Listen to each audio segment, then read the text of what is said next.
It's the end of the day with Ray. Hello, my friends. Hey, today I want to talk about how the document imaging channel, those folks that are selling IT services in the document imaging channel, I'm going to talk about why they're just really not knocking it out of the park. And it's all about this, folks. It's all about the money, and it's all about selling print hardware because that's all they know how to do. Now, they're going to tell you they know how to do all this other stuff, but the actions of what I'm going to show you here on my ClearTouch interactive board prove otherwise. This deal that I'm going to explain to you between a municipality and a vendor, and I'm not going to tell you who the municipality is, and I'm not going to tell you who the vendor is. But I want to show you this deal because this deal is emulated all over the world. Everybody that sells copy machines to end users, you know, they're doing the same thing. And if that organization is selling IT services, they're allowing these copier sales reps to go into those accounts and take away all kinds of opportunity. All kinds of opportunity. Some people say you left money on the table. I like to say you left opportunity on the table. Because when you leave opportunity on the table, most of the time, it's worth more money than you could have ever imagined when you went in there with that product-centric mindset to slam a bunch of copy machines to replace a bunch of copy machines they already had.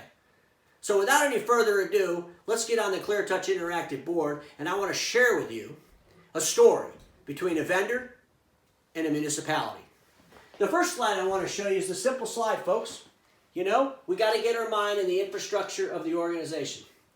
Those of you out there that are selling IT services, security services, penetration testing services, voice over IP services, a lot of you are doing these things.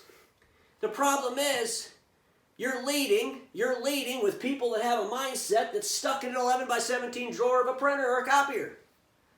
They're not smart enough to realize that if you get your head in this whole entire infrastructure, you're going to find A3s and A4s in that infrastructure. But that's not how it works. Before I go to the next slide, I want to ask every executive and every manufacturer, and I want to ask every dealer owner this question. Who the hell's account is it? Does the account belong to the company, or does the account belong to a sales rep? If you're telling me it belongs to a sales rep, fire yourself. If you're telling me it belongs to the company, then get your team in order. Kick them in the butt. They need to start working together. Because when I show you what I'm going to show you, I want you just to imagine what those possibilities could have been. What those possibilities could have been for this particular vendor. And this particular vendor, by the way, sells it all. They don't just sell print. They brag about how they sell it all. And they sell it all over the country. But guess what? They squandered a perfect opportunity to sell it all because they focused on the print. So let me show you this next slide. Here's a slide, and this is the analysis. Folks, this was all online. I'm not going to share where I got it. If you want to Google it, go Google stuff out there. You'll find all kinds of things. Municipalities have to, they have to share what they did with the world. They're funding things with tax dollars. All this stuff's out there, okay? It's out there for your competitors to see. It's out there for people like Ray to find. It's out there for other analysts to find. It's out there. It's just what do we do with this information when we find it? How do we use it to better ourselves? How do we use it to maybe compete against someone in a whole different way? That's what the smart people do with information they find. They analyze it, and they try to figure out what to do with it that benefits themselves and those they serve and support. But I want you to look at this analysis that was done by the municipality because it's a very interesting analysis, and I'm going to use my pen. Folks, here's what I'm going to tell you, and I'm not being sarcastic here. This particular vendor had a phenomenal relationship with this municipality. They have a phenomenal relationship. It's probably one of the best relationships I've ever seen a vendor and a municipality have. And when I share with you some of the things they said about this vendor, you're going to agree with me. And I want to circle some of them because it's important. So the analysis, they talk about how they went into a lease with this vendor in 2017, and they had 14 machines that are on this lease. The lease is about up, and they want to get new copiers. But here's what they say, okay? They say, to date, okay? To date, the city's current fleet of copiers averages only 3 service calls per year per machine with an average uptime of 99% per machine. The service department is awesome. They exceed our SLAs. They exceed our expectations. We love this company. These copiers only have 3 service calls a year per machine. I mean, they're basically telling this vendor how much they love them. We've just analyzed, man, you guys are fantastic. Fantastic. Now, if you're a sales rep and you're thinking to yourself, man, this municipality really likes us. God, we could do so much more with them. I mean, we offer all these other IT services. We should take that goodwill and see if we can't help them even further along than just selling them printers and toner. You see where this is going? The smart ones see where it's going. So, ladies and gentlemen, let me go to this next slide, because this is all part of this transaction. Now, they had to kind of put some things together. What are we going to do now? The new deal, as part of the analysis. I want you to read this. Working with the blank staff, the company has identified a solution to further save on printing expenses. This company has a government blank platinum program that will lower the city's overall monthly expenses by $150.10. Folks, I got to circle that. Let me get my pen out, because this is interesting. They're going to save us $150.10. This organization is so excited about the service they get, so excited about them exceeding the SLAs they have in place, and they're going to get to save $150 a month. It doesn't get any better than this if you're a sales rep. You're thinking, man. Now, if you're a really smart sales rep and you're watching this video right now, you're thinking to yourself, Ray, the account has 14 machines that the customers love. There's nothing wrong with them. They have a 99% uptime. Why wouldn't they just keep them? If they just kept them, and I only had to save the customer $150 a month, I could take all that money they were spending for those copiers the last 3 years because the lease is up. All I'd have to do is do a buyout to keep, which would be a very little bit of money. I could sell them all kinds of stuff. That's what the smart sales rep's thinking. The sales rep that's product focused, hardware centric, what are they thinking?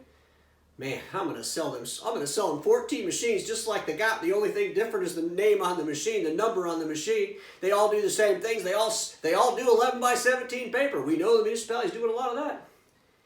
You see the difference? Product centric thinking, customer centric thinking.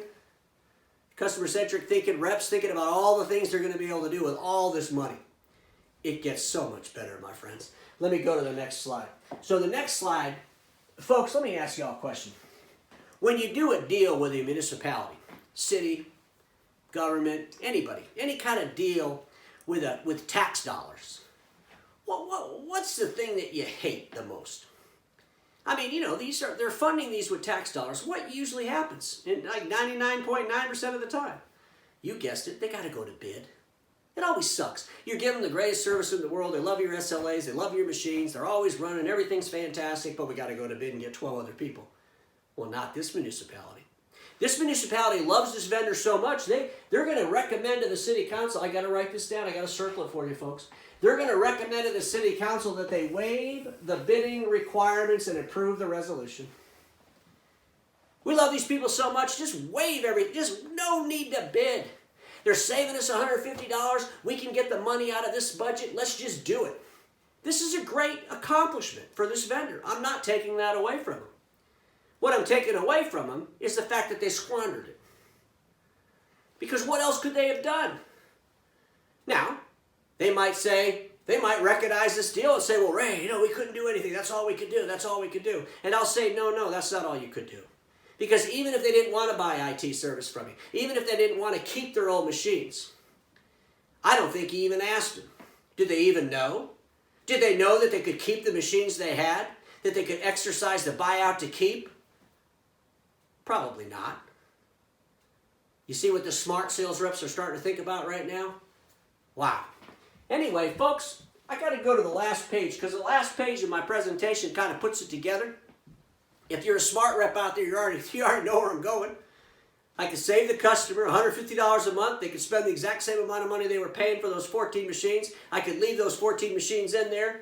I could do a buyout, get the upgrade buyout, finance that buyout, add a whole bunch of technology services, home run. The company's happy. We broaden our deliverable. We'll sell them printers probably in a year anyway, because now we're doing all this other stuff that we have the capability of doing. Because what I just explained there, my friends, if that's what the dealer would have done, they could have financed about $142,000 worth of IT things. $142,000. Or they could have maybe sold some services that are monthly feed. They had all kinds of money to do all kinds of things. if they weren't just focused on selling a copy machine. But unfortunately, what did they do? Well, they sold the customer 14 machines to do exactly the same thing the 14 they have do. The only thing different is they got a different model number, and they're all A3s. I want you to look at this, ladies and gentlemen. So, you know, when you do these deals, you always have the current cost and the proposed cost. Here's the deal. That customer was spending $7,454.28 a month for their lease payment on the 14 machines plus the service. Together, it was $7,454.28. The new deal, to replace the 14 machines they already have with 14 machines to do the exact same thing, the 14 machines that they have, which by the way they love, which don't even get any service, is going to cost $7,304.18 a month. Saves them $150 a month. So here's the thinking. If you would have just kept the machines that they have that they love, you would have got the buyout. And by the way, you were the current vendor. So the buyout's going to be the best buyout you could get. And let's just say that that buyout was about $22,000, because I figured it out. That's probably what it was. So if you'd have took that $22,000 and put it on a 3-year lease, you would have had a $620.55 payment per month. That's what your lease payment would have been. You would have saved that customer $3,471.63 a month in lease costs. If you kept the service the same on the 14 machines, hell, you could even raise the service if you wanted to. But at the end of the day, if they just kept the machines they had, they put it on another 3-year lease, which would have only been 6 years total. A lot of municipalities do 5-year lease, only one more year. And you know what? You could have went in there in that last year and upgraded anyway. But no, that's not what you did. But if you did that, you know what you could have done? You didn't have to save them $3,471 because they loved you. You know? Maybe you could have talked to your IT team. What if the IT team said this to you? Yeah, we were talking to that municipality. They need to do this really big project. It's about an $80,000 price tag. They're trying to figure out how to get the money in the budget. Bingo! You could have used that money, done a lease on top of the lease for the hardware. You could have financed $124,000. $124,431, folks. Now, this video probably confused the living crap out of a whole lot of people. But if you're in the imaging channel, and you're a sales rep, and you're an executive, you understand exactly what I was talking about. You understand exactly what I was talking about. This particular vendor had a fantastic relationship with this customer. Congratulations. This particular vendor only needed to save the customer $150 a month. This particular vendor is a world-class, supposedly, IT organization. And they're big, folks. But what happened? Was IT even involved? Did the sales rep just run out there, take what he knew on the lease that they had, and go manipulate him into another deal? We need to have our industry talking to each other, folks. These IT folks have to understand leasing. They have to understand what these copier people are doing. You need to be able to go through these CRMs. You need to look at these leases that are about ready to expire. You need to look at what the customers are spending. Can you keep the equipment in there and sell them this other stuff? Now, I realize if you're a manufacturer and you're also an IT services company, well, the manufacturer's going to win. And they'll tell you to forget about selling IT services, just go slam a bunch of hardware. And you'll put IT services all over your website, and you'll brag about how great you are delivering IT services. But when you pull the onion back, guess what happens? You're a copier company. And deals like this kind of prove it. Ladies and gentlemen, like I said, I'm not sure if this particular municipality had any needs for IT services, but I'd bet a whole lot of money that they were never even asked. I'd bet a whole lot of money that this municipality has no clue they could have just kept the machines they had. Because you know what? Until our industry becomes customer-centric, we're going to see these deals continue. Or this, the IT sector, outsiders. Remember I did that video and I talked about quality people have options? And I talked about all the people that are in the document imaging channel that find themselves not in it anymore because of COVID, because of the decline in the industry. Do you think some of those people might be huge assets to IT services companies because they could explain what I just explained? They could show the municipality how they could do things a little bit different, and the money they're spending just for print, just for print, they could get $124,000 worth of IT stuff. Ladies and gentlemen, I'm telling you right now, your customers are getting aware and they're knowing they know more every day. And they're learning. And sooner or later, you are going to lose that great relationship, and there's not a greater relationship than what I describe here today. But you're going to lose that great relationship to the innovator's better experience. Something to think about over the weekend, and I'm going to end this the way I always do. Status quo is the killer of all that'll be invented. Don't get stuck in status quo, and I'll see you all Monday.